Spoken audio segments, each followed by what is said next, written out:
Вести на Канал 8. Добар ден. Тешка сообраќајка се случила на излезот од Виница во правец на Берово, при што загина 71 годишен велосипедист. Во атарот на селото Лешки пак во четвртокот попладне пронајден е починат возач на автомобил.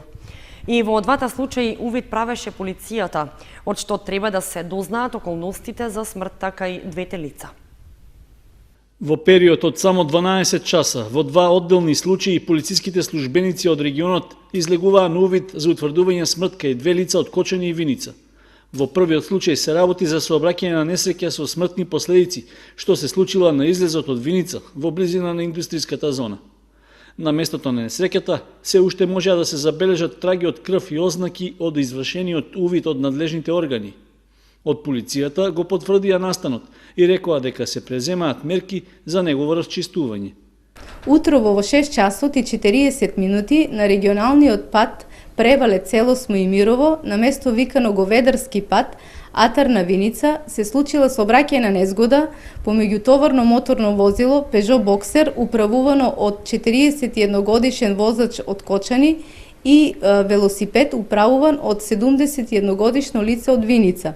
Во незгодата животот го загубил велосипедистот. Увид извршил јавен обвинител и екипа од полициски службеници од полициската станица Виница. Причините за незгодата дополнително ќе бидат утврдени. Во четвртокот пак, околу 17 часот и 30 минути, на локалниот пат од Кочани кон планинскиот центар Пониква, во атарот на селото Лешки, во неговото патничко моторно возило Peugeot 406 со штипски регистарски ознаки, бил пронајден починат 63 годишниот Ј.П. од Кочани. Смртта е констатирана од доктор на итната медицинска помош. Увид на местото на настанот извршила увидна екипа од полициската станица Кочани, која не соопштува детали за околностите под кои настапила смртта. Подоцна, по наредба на јавен обвинител, телото на починатиот било предадено на семејството за погреб. Производителите на мед од Виничкиот регион реагираат на кражби на мед од страна на соседните пчелари.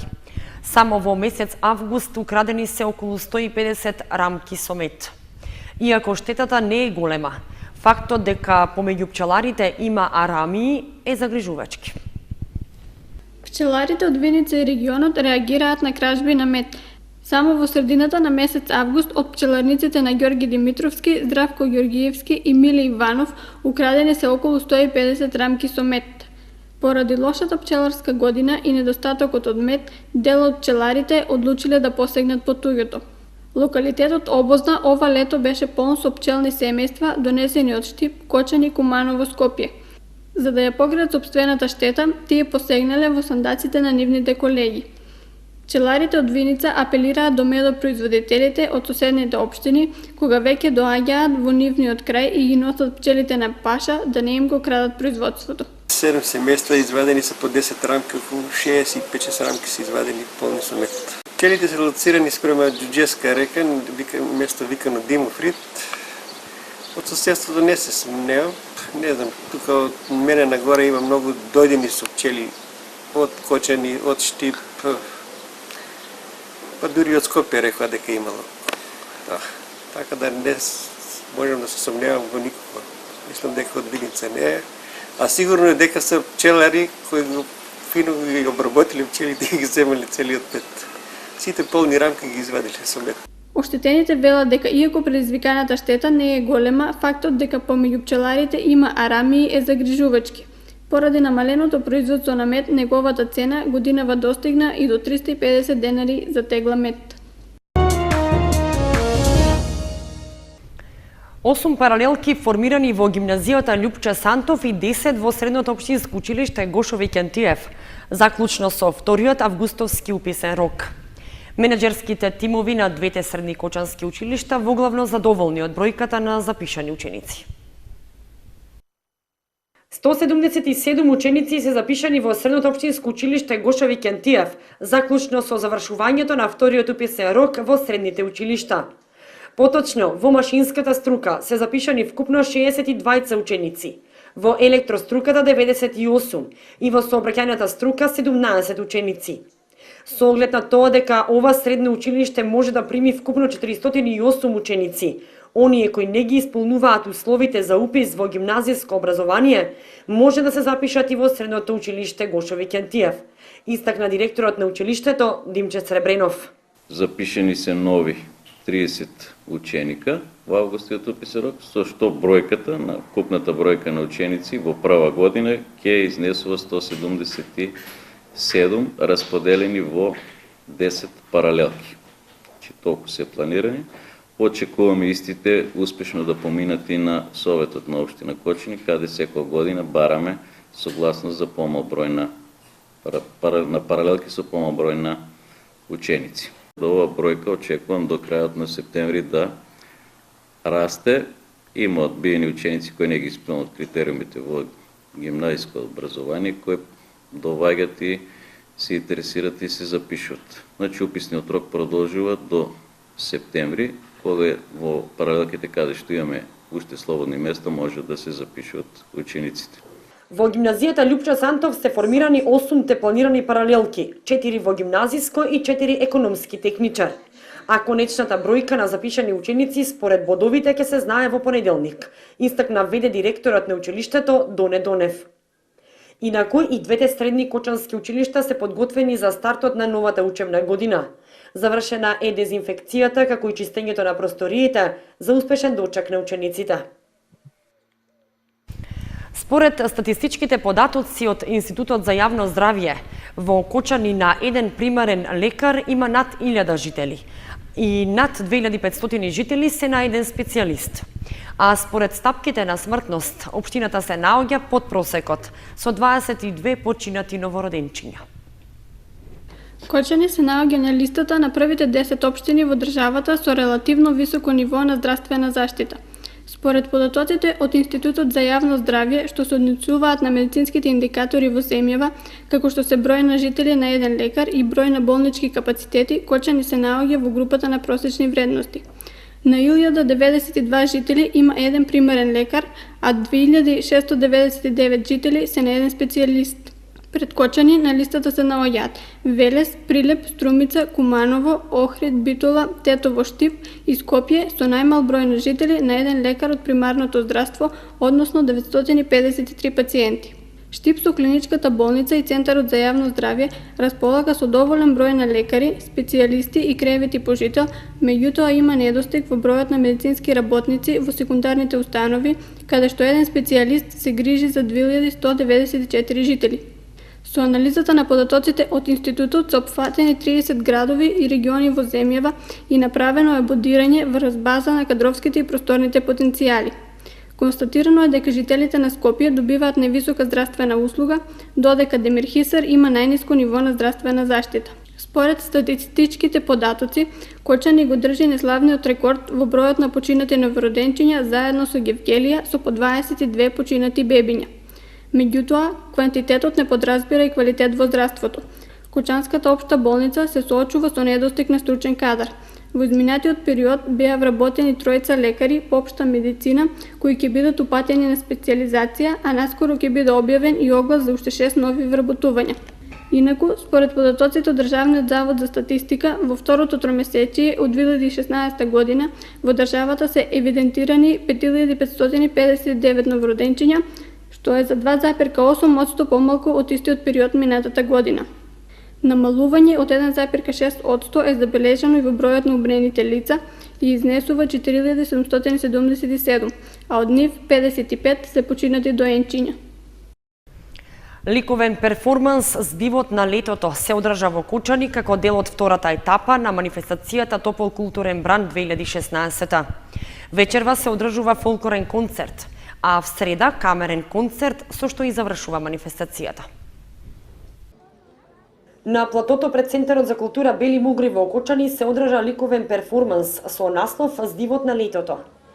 9 членови на школата за цртање и сликање при Бели Мугри, Каролина Николова, Љупка Коцева, Ангела Ајтовска, Ангела Иванова, Јована Иванова, Павел Николов, Бранко Манчев, Ива Атанасова и Пандора Манева, инспирирани од летото, твореа во техниката сув пастел. Јас сум член во училиштето за цртање и сликање, но го завршив овде школувањето во гимназијата Љупчо Сантов и понатаму ќе го продолжам моето школување на приватниот универзитет ФОН како моден дизајнер. Не ми е прв пат да учествувам на ваков перформанс, имам учествувано и досега, но за прв пат ќе работиме со оваа техника, пастел. Според магистар Александра Димитрова, раководител на школата за цртање и сликање, младите уметници создадоа интересни дела кои наскоро ќе бидат изложени пред кочанската јавност. Техниката и темата која што работиме, насловена Здивот на летето, е за прв пат пред кочанската публика. Значи, техниката е пастел на хартија, каде што дава еден подруг третман и подруг начин и пристап во творењето, во изразувањето на емоциите. Ликовниот перформанс Здивот на летото е настан од втората етапа на манифестацијата Топол културен бран. Вечерва со почеток во 20 часот на летната сцена на Центарот за култура Бели Мугри ќе се одржи фолклорен концерт на кој ќе настапат групи и фолклорни состави од Кочани и Кочанско. В среда на 31 август во концертната сала на музичкото училиште Ристо Јуруков ќе се одржи камерен концерт на Александра Коцева и Глигор Гелевешев.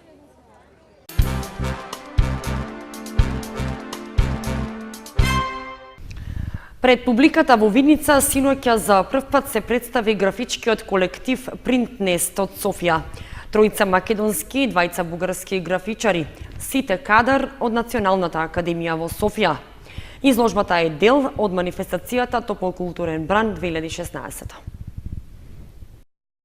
5 млади автори од Македонија и Бугарија веќе 4 години во ателјеја развиваат и усовршуваат графиката, ликовниот медиум, каде што линијата е од најголемо значење. Членовите на графичкиот колектив Принтнест од Софија синоќа дел од своето творештво оставија и во Виница. Зоран Мишев, Павел Целковски, Васил Ангелов, Горан Тричковски, Иван Матев, сите кадар на Националната академија во Софија поседуваат заеднички светоглед, но во исто време длабок индивидуализам и интегритет. Прв пат толку добро изработени, не само технички, туку и идејни решенија во графика, во длабоко печатните графики, тоа се бакнопи, саква тинта, мецотинто, сува игла, на вас може не значат ништо посебно зашто прв пат ги слушате, меѓутоа тоа се навистина исклучителни техники и може да предадат неверојатни нешто, неверојатни ликовни светови со помош само на линијата, на сферите, на сивите и светлите и темните површини.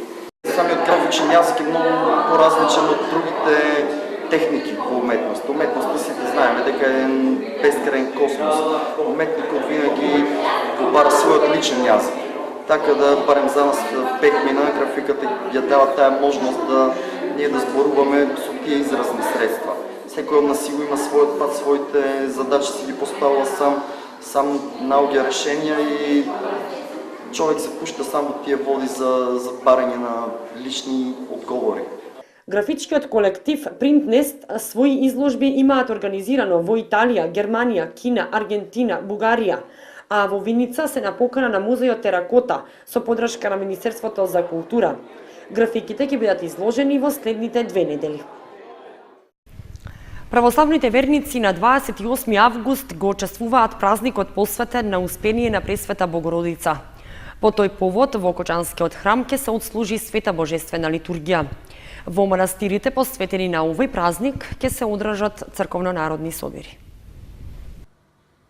Со божествена литургија на денот на празникот, Кочанскиот храм Свети Великомаченик Ѓорги ќе го чествува Успението на Пресвета Богородица. Со литургијата ќе служат свештениците од Кочанската епархија. По распнувањето, нели и воскреснувањето на нашиот Господ и Спасител Исус Христос, Пресветата Богородица, мајка нели на Бога, заедно со апостолите, го минува својот живот во пост и во молитва, како што е нели опишувано во житието, исто како и сите живи луѓе, така и таа се упокојува, затоа и празникот нели се нарекува Успение, бидејќи Успение во црковно-словенскиот термин значи заспивање, односно во една символична смисла преминување од еден живот во друг. Според типикот на овој голем христијански празник му претходи двонеделен пост кој според правилата е строг пост. Причест да земаат само оние кои постеле и кои се исповедале пред духовник, апелираат свештениците.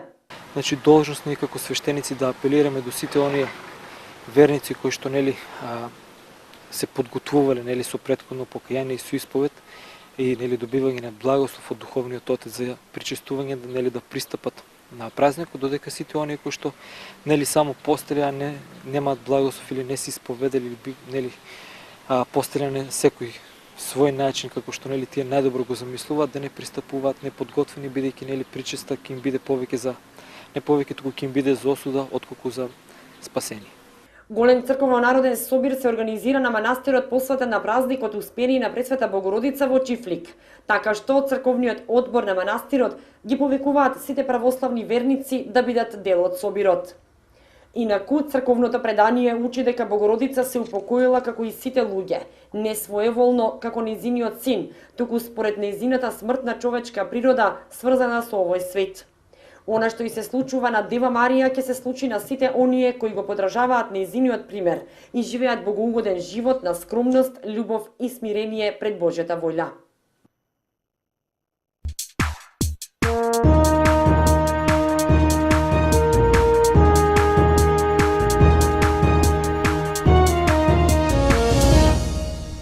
Следува информацијата од спортот.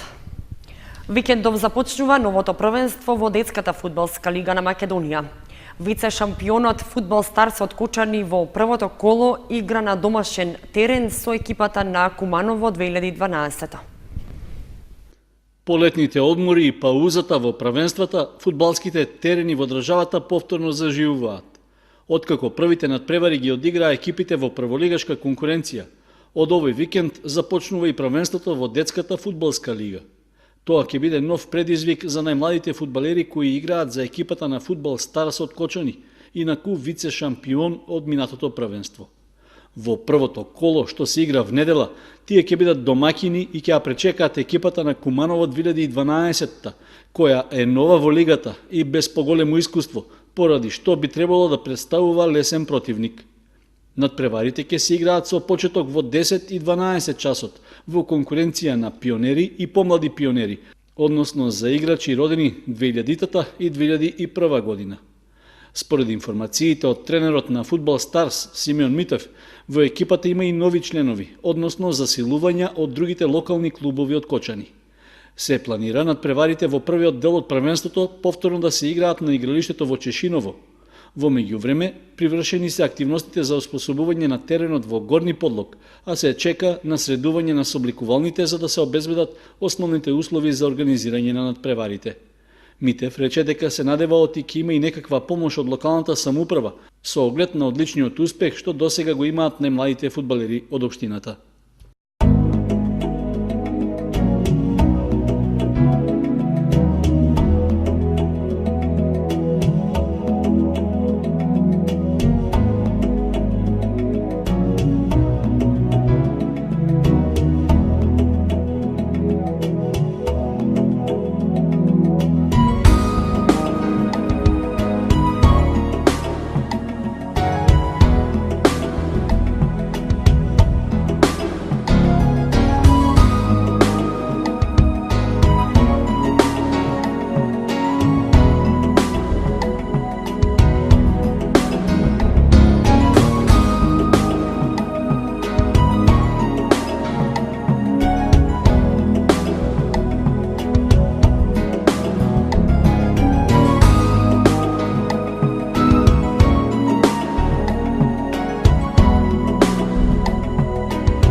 Тоа беше се што ви подготвивме за ова петочно издание на вестите на Канал 8. Имајте пријатен викенд.